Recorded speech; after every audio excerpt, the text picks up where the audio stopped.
Well, hey YouTube, it's Sunday. I believe it's the 28th of November. And give you a little update on the CJ2A project here. As you can see, the engine's coming together. I mean, all the ancillary items are going on there. Actually, today, well, let me back up. I got the tub back on. Now, had a little bit of a hiccup. My camera was set to photo and not video, so I did take a bunch of pictures, but I didn't have a chance to make any videos.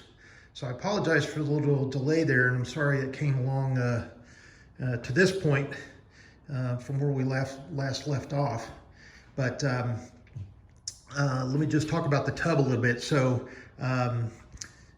after, I think we started this project at the end of July, August of 21, and the plan was for me to do the, get it back in good running condition, get the engine, get the transmission, get the frame, get it all cleaned up, and really had a plan of action there. And then, when we got the fenders and the tub off and everything, and put that over to the owner's house, he was apparently, I guess, going to get a guy to paint it for him, do the body work. I guess that's kind of fallen through. I guess the guy let him down or whatever. None of my business anyway. But as far as the tub, was able to fix some of the things, some of the places, just without going overboard. So a couple of areas, I just installed the hood hinge bracket here. And if you remember, and I think it was video number 1, when I was taking the pin out of that hinge, I broke that off, so I'll be able to tack that up. I just wanted to make sure this was laid down real good, and none of those bolts behind there were stripped out. And sure enough, they're not, so get that fixed sometime this week and get it back on there.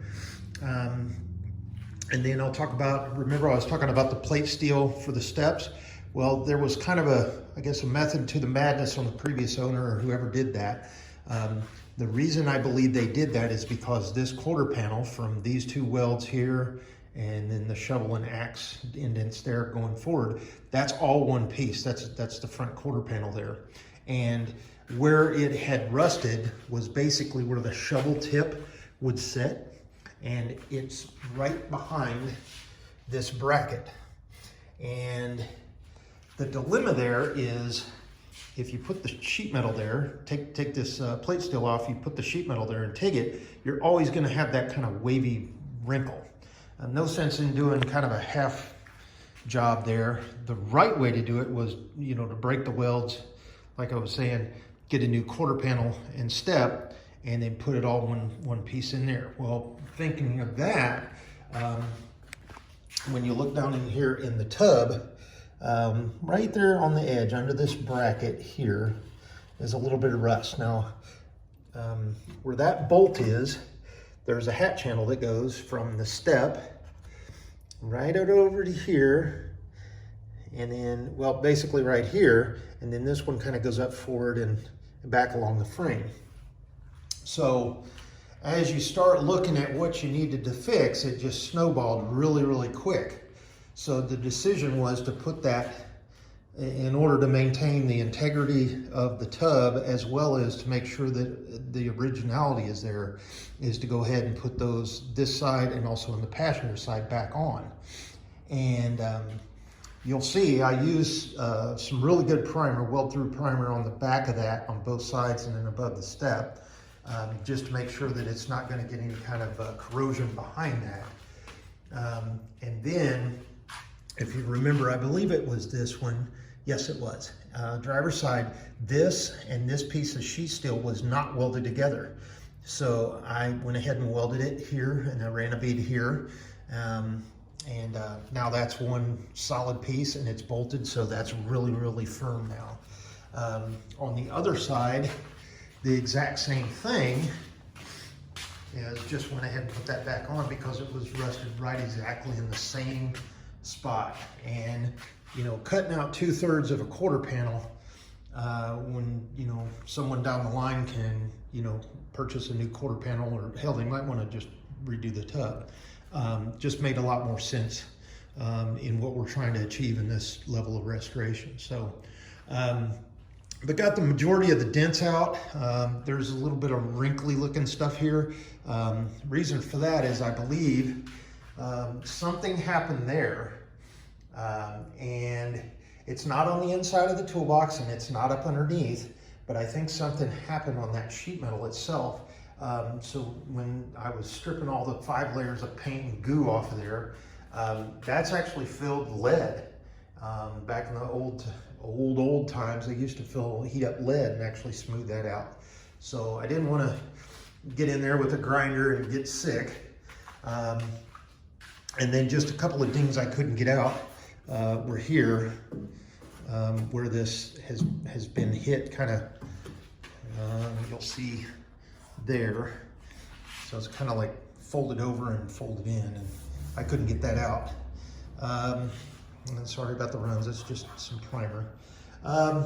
But got the tub sitting back on it, as you see, and it's not bolted down, and I haven't put the little rubber insulators underneath the tub yet. That's still to come. The reason I stopped with that was that, and I apologize about the videos that got left off, but underneath the toolbox, I did replace the hat channel that goes basically from the transmission hump over to the side here, and it runs right there. And the amazing thing is, when we laid the tub on, I dropped a screwdriver and the bolt holes line up perfectly. And just to give you an idea, I didn't replace all of the inside of the sheet metal when it was over. 2 different colors there. This is new sheet metal, and you can almost see my bead from where I tagged it, but then also on this side too. And there's your actual new hat channel that's going over that way.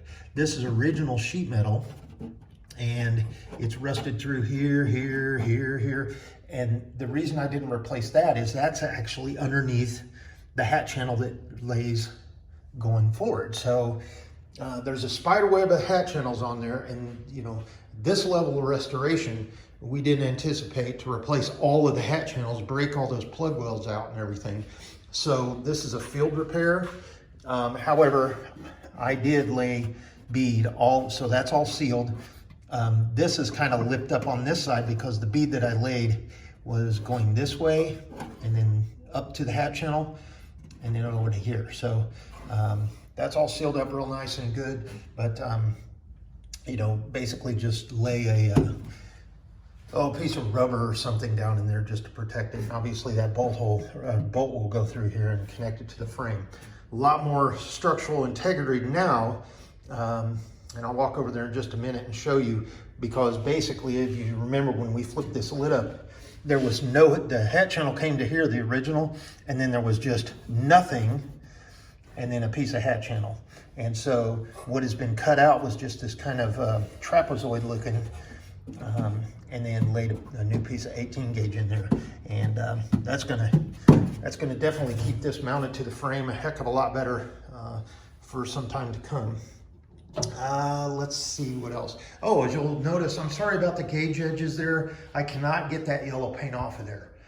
Whatever that type of paint they use, you know, it was a pain getting that stuff off of everywhere else, but I could not get it off of that plastic on the edges of the gauges. And as you'll see, there is a brand new temperature gauge, and all the other gauges are original. So I do have the original temperature gauge here, and we'll keep that with the remainder of the parts that came off the vehicle in the box. But that's all lined up. I actually went so far as to get the grommets back in into the firewall here. And once again, there's some yellow paint on the speedometer cable. I just cannot get that stuff off of there.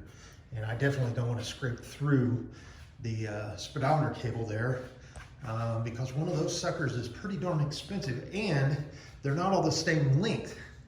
But there you go. You got your brand new thermostat into the, well, for the temperature gauge sending unit right there. Got that. I do not have oil in the oil bath air cleaner, but I've got all that bolted up. Got the intake manifold back over to the carb. I'm working today. I was working on wiring. So got all the gauges back in, and then a brand new wiring harness, just like OE original. It's that braided. And the main harness is kind of hanging up in there. You'll see I have the light switch connected up, and then I was working on getting the ammeter and some other items up in there, and then the dash light hooked up today. And then I'll start working on, you know, the electrical side for the ignition and the coil and everything like that. And if you remember, this particular model, this coil sits behind here. And that's where we found that funky serial number. We didn't know what the hell it was on the tub. Well, it turned out it was the 6-volt coil. And let's see what else. Oh, got oil in everywhere as far as front differential, transmission, transfer case. I have not filled up the rear differential, and I have not bolted down or, you know, pressed in those seals and gaskets on the outside of the axles. And the reason for that is in this box, Willie's Jeep Parts out of Yuma, Arizona. That is a ring and pinion, the 4.88, that will match the front differential and the transmission. If you remember right, when we disassembled the rear differential, the gear ratio wasn't right. And so it would never have worked in four-wheel drive. It may have, but it probably wouldn't, because you'd have a different ratio on your front axle and a different on your rear and a different on your transfer case and your transmission. So now with all the correct ratio, everything will synchronize and work fine. And you know, I'm not even sure when the last time this thing was in four-wheel drive, but it wouldn't have worked as well, obviously, without the correct ratio. Ring and pinion. So, got the gas pedal in there. I've got the brake pedal and the clutch pedal over there. They will go back in as soon as this week, probably.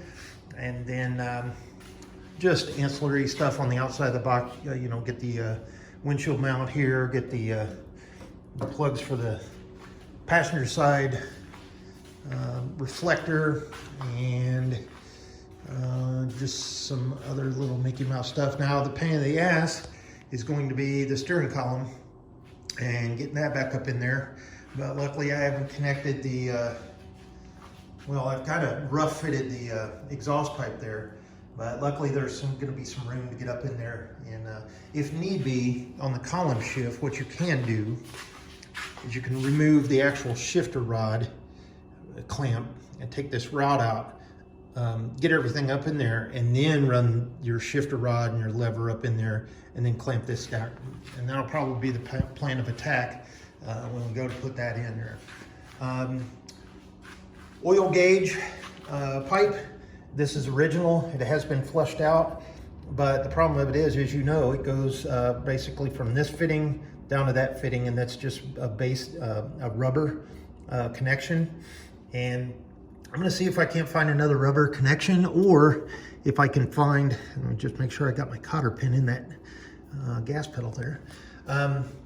If I can't find like a braided line, a little bit more secure, and it's not gonna fluctuate as much as a rubber line over time, you know, with the fuel or oil pressure.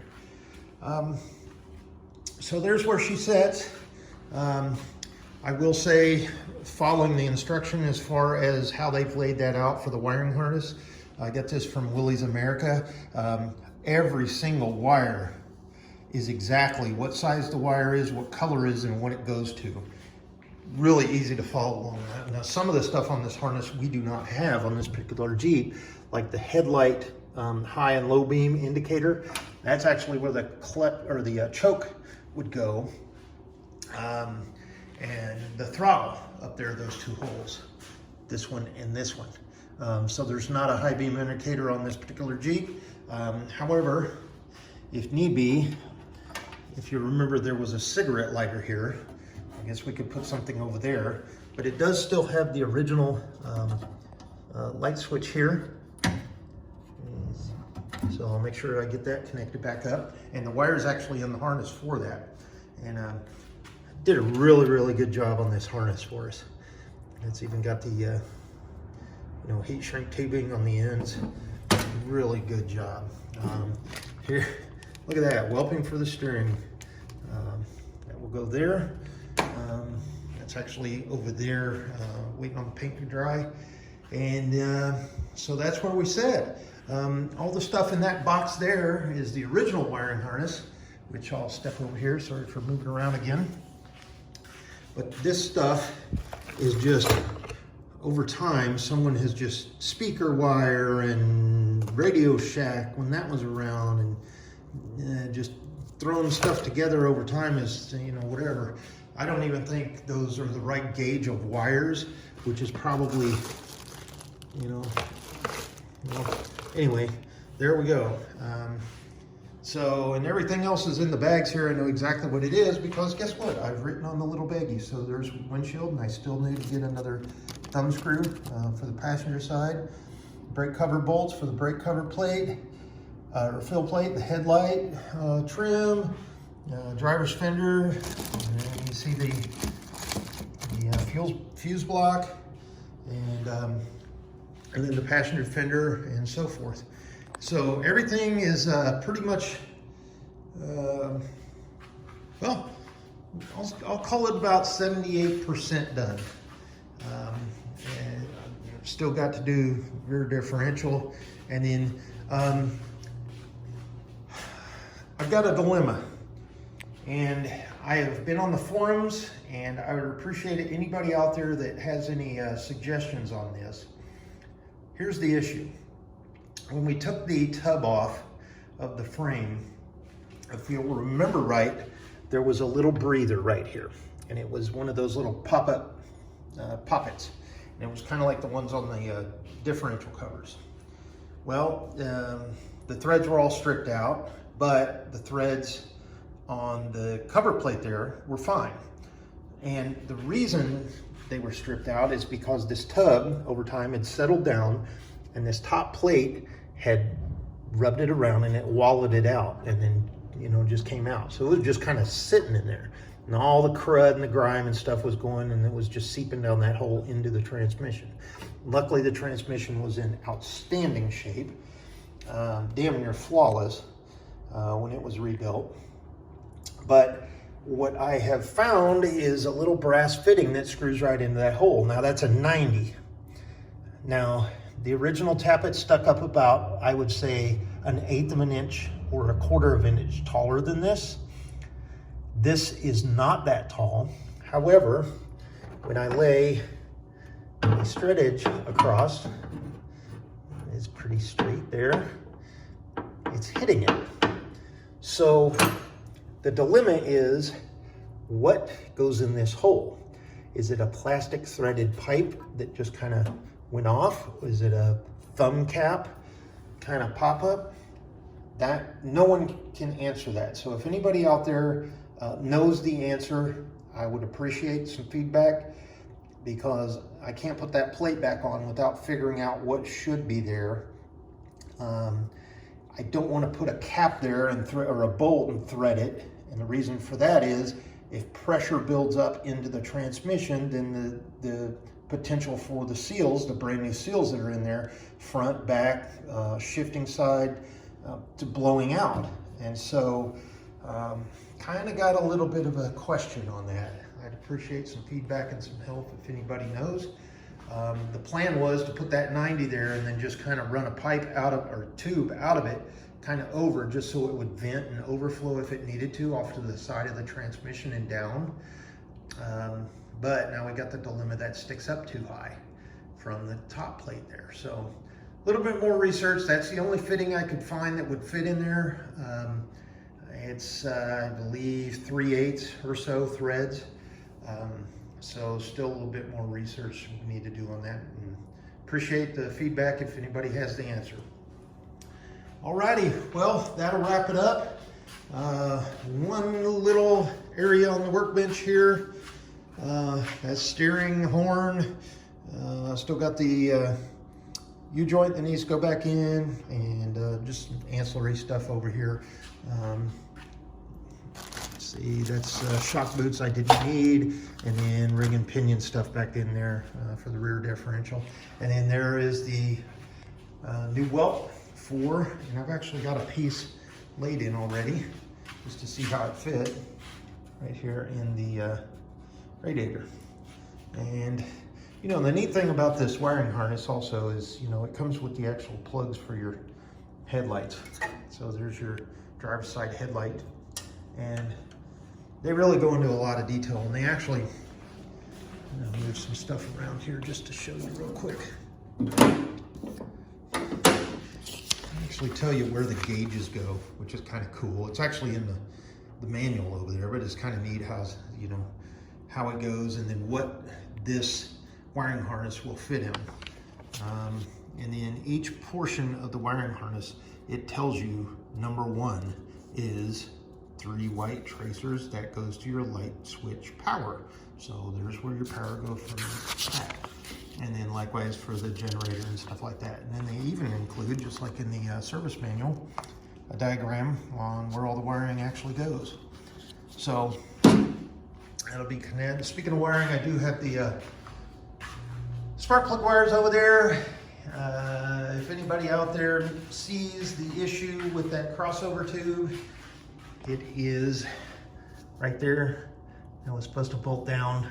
However, that was all missing and rotted out, and then your spark plug wires would go through there.